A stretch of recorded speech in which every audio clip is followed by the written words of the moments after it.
আজ আমাদের 20তম রোজা। আমি এখন দোকানে বসে আছি আর বাইরে মেঘলা আকাশ যেন জানান দিচ্ছে বৃষ্টি হতে পারে। বৃষ্টি আসার আগে যে মাটির ভেজা গন্ধটা পাওয়া যায় ঠিক তেমনই একটা ঘ্রাণ বাতাসে ভাসছে। এমন আবহাওয়ায় ইউটিউবে একটু ভিডিও দেখলাম, কিন্তু পরেক্ষণই মনে হলো এত সুন্দর একটা আবহাওয়া বাইরে আর আমি ভিতরে বসে, তাই বেরিয়ে এলাম দোকানের সামনে। এই জায়গাটা আমার খুবই প্রিয়, প্রতিদিন এখানে এসে বসি।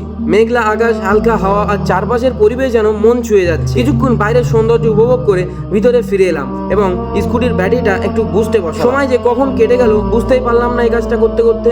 এখন বিকাল 4টে বাজে আর ইফতারের 1.5 ঘন্টা বাকি। তখনই দোকানের সামনে একটা দুর্ঘটনা ঘটলো। কোনো গাড়ির সঙ্গে ধাক্কা নয়, বরং একজন ছেলে প্রচন্ড গতিতে বাইক চালাচ্ছিল এবং নিয়ন্ত্রণ হারিয়ে পড়ে যায়।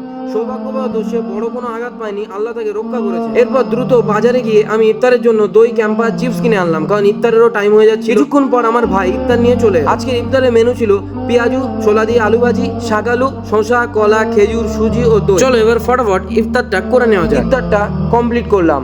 আজকের দিনটা ছিল একদম অন্যরকম। পরের ব্লগে আবার দেখা হবে। ততক্ষণের জন্য ভালো থেকো, সুস্থ থেকো।